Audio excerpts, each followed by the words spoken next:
इन सर्वज्ञान classes और सर्वज्ञान classes के YouTube channel में आपका फिर से स्वागत है।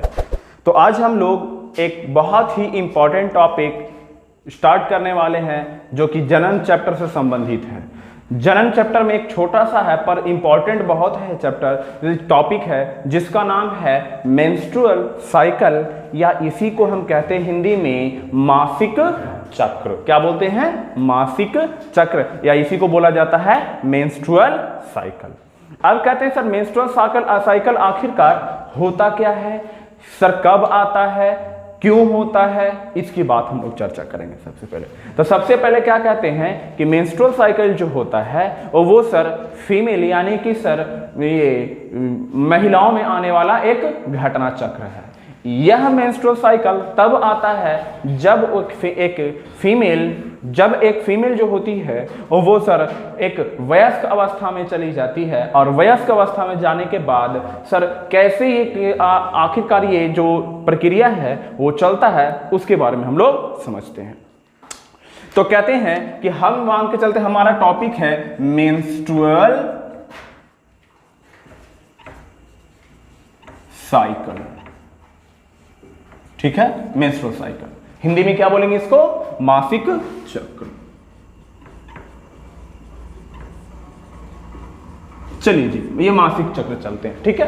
अब ये मासिक चक्र होता क्या है, क्या कैसे होगा, वो कहते हैं कि जब कोई फीमेल, क्या बाबू, जब कोई फीमेल सर 15 से प्लस यानी कि सर अगर उसमें वयस्क अवस्था आता, सॉरी, जब किसी फीमेल में एक वयस्क अवस्था आएगा, वयस्क अवस्था फीमेल में कब आता है या फिर मानवों में कब आता है, तो ये हमारे NCERT के अनुसार इसे बोला जाता है 12 से 15 वर्ष। कितना बोला जाता है? 12 से 15 वर्ष, ठीक है। अब 12 से 15 वर्ष की आयु में कहते हैं कि सर किसी भी मानव में एक वयस्क कहलाने की क्षमता आ जाता है। तो आखिरकार वयस्क में आने पर क्या होगा? तो वयस्क में आने पर यह होता है कि कह सकते हैं कि सर उनमें जो भी है लैंगिक क्रियाएं वो सर चलना प्रारंभ हो जाता है। वयस्क अवस्था में आने के बाद उनके अंदर जो भी सर युग्मक निर्माण है सब कुछ प्रारंभ होने लगता है।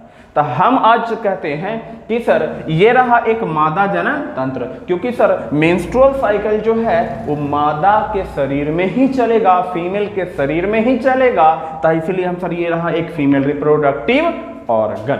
क्लियर? तो ये एक फीमेल रिप्रोडक्टिव ऑर्गन है। फीमेल रिप्रोडक्टिव ऑर्गन में जैसे कि आपने कुछ अगर 10वां में या 12th क्लास में देखा होगा तो सब कुछ आपको आइडिया होगा, आई होप। जैसे कि इस स्ट्रक्चर को बोलते हैं ओवरी। क्या बोलते हैं? ओवरी। और इस पूरी नलिका को बोलते हैं, ये जो ऐसा संरचना है ना, इसको बोलते हैं फैलोपियन ट्यूब। फैलोपियन ट्यूब, ठीक है, फैलोपियन ट्यूब। और इस पूरे इस भाग को बोलते हैं यूटेरस। क्या बोलते हैं? यूटेरस, ठीक है, यूटेरस बोलते हैं। और उसके बाद क्या है कि इस निचले वाले भाग को, जो ये वाला भाग होता है, इसको बोलते हैं वजाइना। वजाइना, या हिंदी में बोलते हैं इसको योनि, ठीक है। तो अब ये पूरा का पूरा डायग्राम आपके सामने है। अब क्या होता है सर कि जैसा ही कोई फीमेल सर 12 से 15 वर्ष की हो जाती है तो उसके अंदर, उसके ओवरी के अंदर पाए जाने वाले एग सेल, कौन सी बाबू? एग सेल, जिसको हम हिंदी में बोलते हैं अंडाणु कोशिका। कहते हैं सर एक ओवरी में लगभग 60 से 80 हजार, क्या बाबू? 60 से 80 हजार शुक्र ये यहाँ पे अंडाणु कोशिका निर्मित होते हैं। और वो कब निर्मित होते हैं? सर फीमेल के जन्म के पहले ही हो जाता है, यानी कि IUL कंडीशन में, यानी कि इंट्रायूटेरियन लाइफ में ही हो जाता है ये अंडाणु कोशिका का निर्माण। अब ये अंडाणु कोशिका उस समय होते हैं वो सर अविकसित होते हैं। सर वो इतना विकसित नहीं होता कि सर वो बाहर निकल के उनका निषेचन हो सके, तो सर वो अविकसित होते हैं, ठीक है। जैसा ही कोई फीमेल जन्म होता है उसका, जब वह 12 से 15 वर्ष की होती है, तो 12 से 15 वर्ष की होगी तो वो क्या होगा कि सर यहाँ से 2 या 3 प्राथमिक यहाँ पे अंडाणु कोशिका, 2 या 3 प्राथमिक को सर यहाँ से एक्टिवेट किया जाएगा, परंतु ये 2 या 3 में से केवल एक ही बाहर आएगा। क्या आएगा? केवल एक ही बाहर आएगा, जिसे हम सर एक परिपक्व या मैच्योर एग सेल कहेंगे। क्या बोलेंगे? मैच्योर एग सेल, या फिर इसी को बोलते हैं परिपक्व अंडाणु कोशिका। परिपक्व अंडाणु, इसको बायोलॉजी की भाषा में इसे बोलते हैं सेकेंडरी oocyte। सेकेंडरी oocyte क्या बोलते हैं बाबू? सेकेंडरी oocyte या परिपक्व अंडाणु, या फिर इसी को बोलेंगे द्वितीयक अंडाणु। क्लियर है? द्वितीयक अंडाणु बोलेंगे। अब सर ओवरी से यहां से जैसा ही ये निकलेगा तब सर एक द्वितीयक अंडाणु का, ध्यान से सुनिएगा, एक द्वितीयक अंडाणु का जैसा ही यहां से निकलेगा तो यह अंडाशय, जिसको हम ओवरी कहते हैं, तो ओवरी से एक परिपक्व अंडाणु का बाहर निकलकर इस नलिकाकार संरचना में आने की घटना को हम कहते हैं अंडोत्सर्ग, या इंग्लिश में बोलते हैं ओव्यूलेशन। बहुत अच्छा, बहुत अच्छा। क्या बोलते हैं उसको? ओव्यूलेशन बोलते हैं। तो जरा समझिएगा इस बात के, तो ओव्यूलेशन हो जाता है। क्या हो जाता है? ओव्यूलेशन। ओव्यूलेशन किसको बोलेंगे सर? एक परिपक्व अंडाणु कोशिका यानी कि द्वितीयक अंडाणु कोशिका का ओवरी से निकलकर इस फैलोपियन नलिका में जाना ही क्या कहलाता है?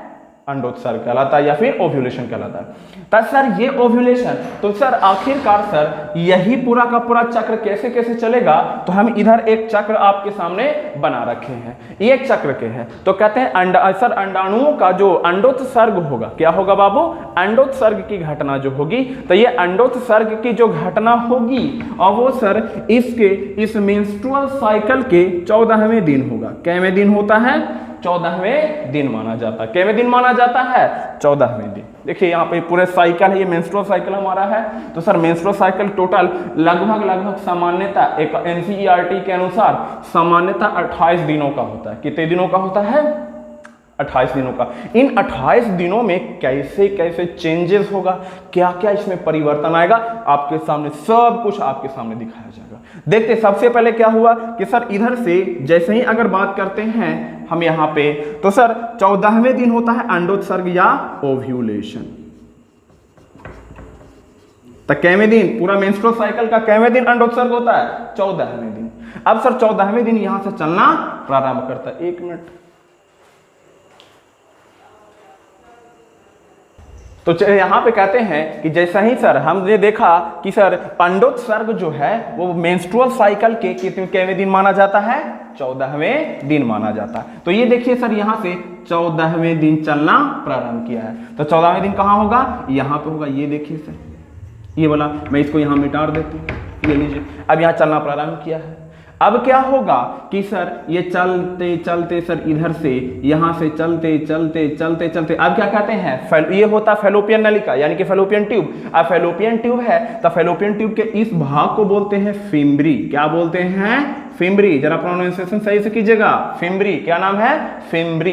अब फिम्बरी के मदद से वह इस भाग में जाता है। अब इस भाग में जाता है तो सर भाग में जाते हैं क्या, तो यहां से वो गति प्रारंभ करता है। क्योंकि अंडाणु कोशिका अगतिशील संरचना है, तो यहां से सवाल पूछे जाते हैं कि सर अंडाणु कोशिका तो अगतिशील संरचना है पर वो आगे कैसे चलेगा, तो वहां पे करता है वो सिलियरी मोशन दर्शाता है। कौन सी मोशन दर्शाता है? सिलियरी मोशन, यानी कि सिलिया की तरफ से वो मदद करके आगे चलेगा।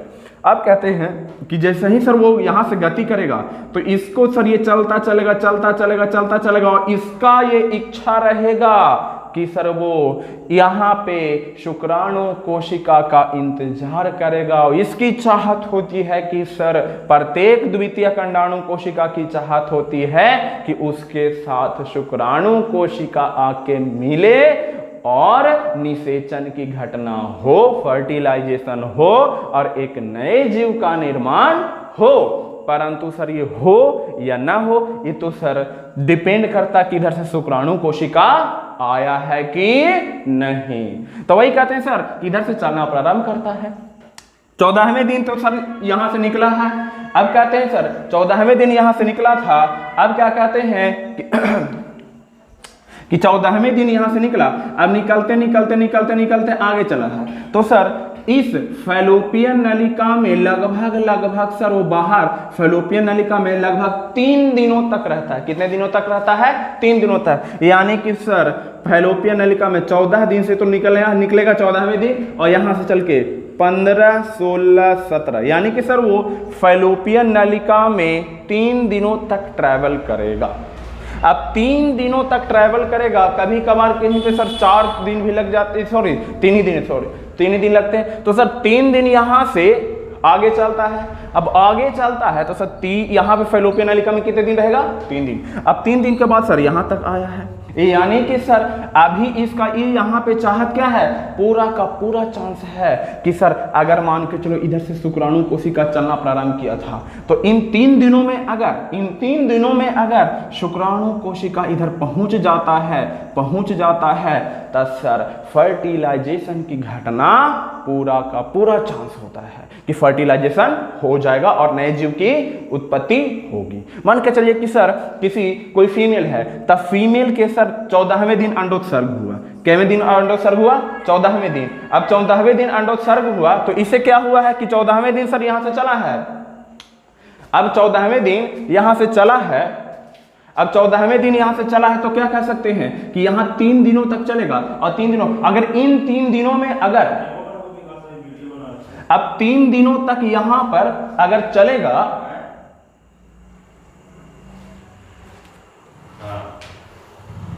अगर हम कहते हैं कि सर यहां पर अगर इन 3 दिनों में जैसे चला है, और अगर इन 3 दिनों में ही अगर इधर से सर नर के द्वारा शुक्राणु कोशिका अगर छोड़ दिया जाता है, अगर जैसे मान के चलिए कि 14वें दिन ओव्यूलेशन हुआ और इसी दिन सर बिल्कुल सर के इंटरकोर्स किया गया है, या फिर सर यहाँ पे लैंगिक क्रिया परफॉर्म किया गया है, तो लैंगिक क्रिया परफॉर्म करने के बाद ये तो सर चलते रहेंगे, तो इन 3 दिनों में वो चलते इधर पहुंच जाएंगे। यानी कि सर अगर वो सर ओव्यूलेशन के दिन भी अगर लैंगिक क्रिया दर्शाता है, फिर भी सर फिर भी यहाँ पे फर्टिलाइजेशन का चांस है।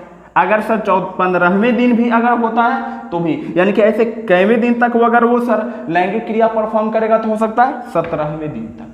17वें दिन तक पूरा का पूरा चांसेस है कि सर फर्टिलाइजेशन होगा। क्लियर है? जैसे मान के चलिए कि सर 17वें दिन ओव्यूलेशन के 17वें दिन अगर इंटरकोर्स हुआ, ठीक है। अब सर यहाँ पे जैसा ही सर इंटरकोर्स होती है, होने के बाद क्या हुआ कि सर शुक्राणु कोशिका चला। अब शुक्राणु कोशिका की भी आयु होती है, वो नहीं कि सब पूरे लंबे टाइम तक जिंदा रहेगा, वो भी सर 3 से 4 दिनों तक जिंदा रहता है, हार्डली 3 से 4 दिनों तक। अब 3 से 4 दिनों तक तो वो भी अगर 17वें दिन तक रहा गया, और सर तो वो भी 3 से 4 दिन तक जीवित रहेगा, यानी कि सर 18, 19, 20 यानी कि लगभग 3 दिनों तक और भी फर्टिलाइजेशन के चांसेस हो सकते हैं। मैंने कहा हो सकते हैं, ऐसा जरूरी नहीं है कि होगा ही होगा, हो सकते हैं, चांसेस बहुत कम है। इसी में कंफ्यूजन होता है कि सर आखिरकार ऐसा कुछ उपाय बताइए या ऐसा कुछ बताइए कि होगा या नहीं होगा। तो सुनिएगा, अगर मान के चलिए कि यहाँ पे ओवम सेल 14वें दिन तक चला, अब अगर कोई 17वें दिन भी अगर इंटरकोर्स करता है, तब सर वो 20वें दिन तक फर्टिलाइज तक तो वो पहुंच ही जाएगा, क्योंकि 3 दिन तक जीवित रहेगा, और इन 3 दिनों में अगर पहुंच गया तो फर्टिलाइजेशन के तो पक्के चांसेस हैं। अब मान के चलिए कि वो 18वें दिन करता है, ठीक है, तो 18वें दिन पे क्या हो सकता है कि सर इन 3 दिनों तक भी सर वो 1 + 2 या 2 दिन और भी ले सकता है, और यहां से यानी कि लास्ट चांसेस इसका सर वो लगभग यहां से 1, 2, 3, 4, 5, 6 यानी कि 6ठे दिन तक, यानी कि 20वें दिन तक आपको फर्टिलाइजेशन के चांस हो सकते हैं। ठीक है, अब क्या होगा, मान के चलिए कि ठीक है सर 17वें दिन या 20वें दिन तक भी अगर न हुआ, यानी कि मेनली रूप से आपको फर्टिलाइजेशन अगर होना है या अगर कराना है तो 17वें दिन तक सर लैंगिक क्रिया परफॉर्म करना पड़ेगा। अगर 17वें दिन तक आप लैंगिक क्रिया परफॉर्म करते हैं तब सर शुक्राणु कोशिका पे अंडाणु कोशिका से मिल सकेगा, और पूरा 100% सर यहाँ पे आप ये क्या बोलते हैं फर्टिलाइजेशन के चांसेस हैं। अब जैसे ही मान के चलिए कि कोई सर 18वें दिन किया, 18वें दिन तक होता है शुक्राणु कोशिका, 18वें दिन तक चला, तो सर उसके चांसेस उतना ही कम होते हैं जितना तक कि सर इसको जीवित होने के। वो सर डिपेंड करता है कि शुक्राणु कोशिका कितने दिन तक और जीवित रह सकता है। तो मुख्यतः चांसेस 17वें दिन तक होता है, उसके बाद फिर चांस बहुत कम होते हैं, और लास्ट चांस कहां तक होता है? 20वें दिन तक। उसके बाद फिर सर अगर इस समय में अगर कोई लैंगिक क्रिया दर्शाता है तो उसके सर फर्टिलाइजेशन होने के चांसेस उतना ही कम होता है, एकदम बिल्कुल खत्म हो जाता नहीं होता है। तो सर 20वें दिन तक वो सर बिल्कुल रिस्की पीरियड हो सकता है। उसके बाद क्या होगा कि जैसे ही इसके बाद मान के चलिए अगर कोई इंटरकोर्स करता है तो सर यहां से अब मान के चलिए कि सर स्पर्म गया तो फर्टिलाइजेशन के चांसेस नहीं होंगे। तो सर फिर से आते हैं अंडाणु कोशिका के बाद। तो सर अंडाणु कोशिका मान के चलिए यहां से 3 दिन तक चला, चलिए सर 3 दिन तक चला है, तब वो सर ये तो पूरा का पूरा फर्टिलाइजेशन के चांस है, बिल्कुल है। अब क्या करेगा? मान के चलिए शुक्राणु कोशिका नहीं आया तो क्या होगा भाई? तो शुक्राणु कोशिका अगर नहीं आया तो सर फिर भी वो टोटल ओव्यूलेशन से 6 दिन तक, कै दिन तक? 6 दिन तक वो वेट करेगा। कितने दिन तक वेट करेगा? 6 दिन तक वेट करेगा कि शुक्राणु कोशिका आए और फर्टिलाइजेशन हो। परंतु अगर सर शुक्राणु कोशिका नहीं आता है तब सर फर्टिलाइजेशन की घटना नहीं होती है। अब इसमें काम करेगा, कुछ करेगा। तो सर इसके बाद फिर सर कितने दिन बचा? 1 2 3 4 5 6 7 8 अब हो जाएगा। तो यहां से वो 3 दिन तक और वेट करेगा। कौन? यानी कि यहां से, और सर 3 दिन से यहां चला है और सर यहां पे आ गया है आपका शुक्राणु कोशिका। अब 3 दिन तक और वेट करेगा। हाँ आ भी गया ना, तब फिर भी सर वो ये फर्टिलाइजेशन नहीं होगा, परंतु यहां पे नष्ट होने में टाइम लगता है। तो इन 3 दिनों में सर वेट करेगा। कौची करेगा?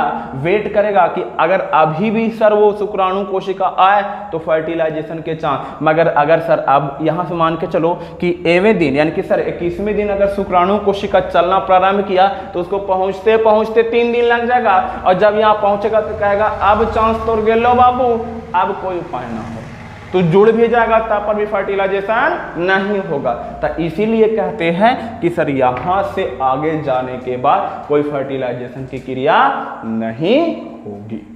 अब सर नहीं होगी तो कौची होगा इस सिचुएशन में? तो सर ये जो शुक्राणु कोशिका इंतजार में थी कि चलो कम से कम फर्टिलाइजेशन होगा, तो सर नया जीव का निर्माण करेंगे, क्योंकि हर अंडाणु कोशिका की चाहत होती है कि उसका फर्टिलाइजेशन हो। परंतु अगर नहीं हुआ तो कौची होगा बाबू? कौची होगा बाबू? तो सीधी बात है कि सर क्या होगा? तो चलिए तो क्या होता है कि सर शुक्राणु कोशिका आया और फर्टिलाइजेशन अगर नहीं हुआ तो कौची होगा? तो सर वो 3 दिन तक और वेट करेगा। कितने दिन तक? 3 दिन तक। अब 3 दिन तक वेट करेगा तो कहेगा अभी भी नहीं आया, तो कहेगा अब कोई उपाय न भैया, अब हमारा डीजनरेट हो जाने दो। और सर 23वें दिन से 28वें दिन तक वो नष्ट होना प्रारंभ हो जाएगा। क्या होना प्रारंभ हो जाएगा? नष्ट होना प्रारंभ हो जाएगा। तो सर वो 28वें दिन तक पूरा का पूरा नष्ट होगा। इसके साथ साथ केवल यही नष्ट नहीं होता, इसके साथ साथ सर यहाँ पे जो आपको दिखाई दे रहा है सर गर्भाशय की दीवारें जो दिखाई दे रही है ना, इसके साथ इसका सर एंडोमेट्रियम और मायोमेट्रियम दोनों नष्ट होते हैं। और जब दोनों नष्ट होंगे तब सर ये सेल्स के बने होते हैं, तब पूरा का पूरा सर दीवार बिल्कुल गल जाता है, पूरा टूटने लगता है। और टूट के इसके साथ तब कहते हैं सर जो मायोमेट्रियम होता है ना, उसमें हमारे ब्लड कैपिलरीज पाए जाते हैं। तो सोचिए कि जब सर मांसपेशियां कटेंगी या ब्लड कैपिलरी वाला सर कटेगा, तो कटने पर तो उसमें तो ब्लड कैपिलरी यानी कि नसें पाई जा रही है। तो जब वो कटेगा तो सर नस नहीं कटेगा, और सब नस कटता तो वही पेन आता है फीमेल को, क्योंकि सर उसकी दीवारें पूरी टूट रही होती हैं। अब टूट रही होती है तो वही सर स्टमक पेन के रूप में उसे पता चलता है। उस समय क्या हो रहा होता है कि सर वही सर दीवारें पूरी टूट रही होती हैं।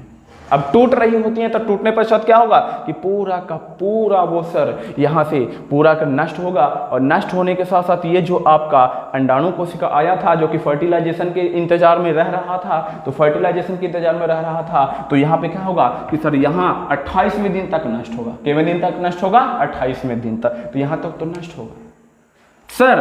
28वें दिन तक नष्ट हो गया तो इसी को बोलते हैं डीजेनरेटिंग फेज। क्या बोलते हैं? डीजेनरेटिंग फेज। सर जहां पे जो 17वें दिन तक था वो वहां से लेकर सर अगर मान के चलिए यहां से थोड़ा सा एक बार और समझते हैं, यहां पीछे वाला पर से कि सर यहां से ओव्यूलेशन हुआ, ठीक है, और जिस दिन मान के चलिए इधर से ओव्यूलेशन हुआ था और उसी दिन इधर से शुक्राणु कोशिका आ जाता तो ठीक है, मान के चल 14वें दिन, तो सर इसको यहाँ पहुंचने में कई दिन लगा था? 3 से 4 दिन। तो 3 से 4 दिन में यहाँ से इसको यहाँ पहुंचने में लगा होगा, तो यानी कि सर इसके पहले भी अगर आप 3 से यानी कि सर 1 2 3 4 यानी कि 10वें दिन भी ओव्यूलेशन के यानी कि मान के चलिए 14 तारीख को सर ओव्यूलेशन हुआ, तो अगर 10 तारीख को भी अगर लैंगिक क्रिया परफॉर्म किया जाए तब पर भी निषेचन की घटना हो सकती है। तो यानी कि सर 10वें से लेकर के 17वें दिन तक, 10वें से लेकर के 17वें दिन तक ये फुल फर्टिलाइजेशन के चांस होते हैं, यानी कि इसी कहा जाता है फर्टिलाइजेशन फेज। कौन सा फेज कहा जाता है? फर्टिलाइजेशन की सर यही होता है जो मेन जो आखिरकार जो निषेचन की अवस्था ना यही वाला है।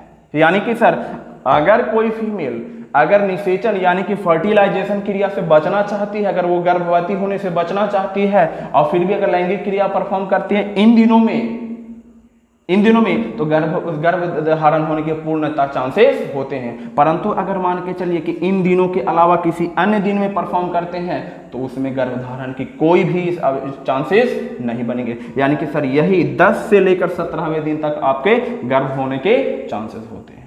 अब आगे कहते हैं कि जैसे ही सर आगे चलेगा तो आगे चलने के पश्चात क्या होगा कि यहाँ से जब यहाँ से पूरा का पूरा नष्ट हो गया था, तो नष्ट होने के बाद क्या होगा कि जब पूरा नष्ट हो गया है तो सर उसमें सर चूंकि दीवारें टूटी हैं तो दीवारें टूटने के साथ साथ ब्लड आया है, और ब्लड आने के पश्चात क्या होगा कि सर यहाँ से जब पूरा का पूरा ब्लड आएगा, जब ये बॉडी से बाहर निकलेगा बाबू, टूट के पूरा का पूरा बॉडी से बाहर निकलेगा, तो बाहर निकलने के साथ साथ वह 5 दिनों तक बाहर निकलेगा, कभी भी निकाल सकता है इन 5 दिनों में। तो इसमें सर कहते हैं मुख्यतः जो मेंस्ट्रुअल साइकिल का फेज होता है ना वो यही होता है, इसी को मेन मेंस्ट्रुअल फेज कहते हैं।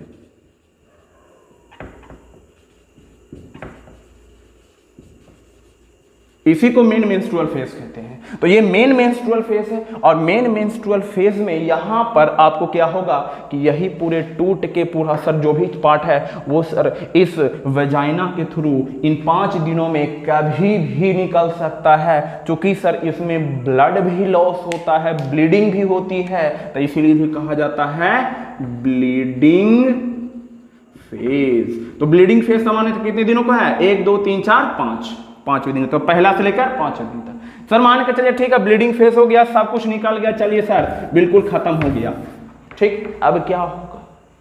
तो सर चूंकि सर इसकी दीवारें नष्ट हुई हैं, और दीवारें जब नष्ट हुई हैं तो सर क्या सब एक सेल खत्म हो गया है? नहीं। तो इधर से अभी एगो निकला था, अब ई जब पूरा खत्म हो गया तो अगली बार इधर से निकलेगा, और जब इधर से निकलेगा तो जैसे ई क्रिया हुआ था वैसे ही क्रिया फिर निकलेगा। तो सर क्या इस गर्भाशय को पता है कि इस बार भी सर फर्टिलाइजेशन ना होगा? क्या इसको पता है? नहीं पता है। तो कहेगा रे इस बार नहीं हुआ है फर्टिलाइजेशन, तो हो सकता है अगली बार फर्टिलाइजेशन होगा, चलो रे मरम्मत कर दो। क्यों? क्योंकि अगर यहाँ पे फर्टिलाइजेशन हो गया तो सर नए युग्मक निर्माण होगा, और युग्मक निर्माण होने के साथ साथ क्या होगा कि नए युग्मनज बनेंगे, और नए युग्मनज बनेंगे तो सर इसको धारण करने के लिए यहाँ पे जगह होना चाहिए। क्यों? क्योंकि सर अगर युग्मनज बना है तो युग्मनज को नए जीव में बनाने के लिए हम ही लोग का रिस्पॉन्सिबिलिटी है, क्योंकि अगर उसको पोषण नहीं देंगे तब सर इसमें नष्ट हो जाना, तब नष्ट हो जाएगा। तो इससे क्या होगा कि सर इसीलिए उसको हो सकता है कि आपके फर्टिलाइजेशन हो, तो इसलिए पहले ही मरम्मत कर लो। तो वो सर बिल्कुल यहाँ 6ठे दिन से लेकर के आपको फिर से ओव्यूलेशन वाले दिन तक, ओव्यूलेशन वाले दिन तक यानी कितने दिन हो जाता है? 1 2 3 4 5 7 8 9 दिन तक वो सर अपने पूरे दीवारों को मरम्मत करेगा। क्या करेगा? मरम्मत, ताकि सर अगर युग्मनज बना, जाइगोट बना, तो नए जीव के लिए चिपकने या इम्प्लांटेशन की घटना भी होगी, और इम्प्लांटेशन के लिए दीवार ठीक ठाक होनी चाहिए। तो इसी को बोलते सर यहाँ पे मरम्मत वाली क्रिया चलता है कितने दिन तक? ओव्यूलेशन वाले दिन तक, 9 दिन तक चलता है, इसलिए इसको बोलते हैं प्रोलिफरेटिव फेज।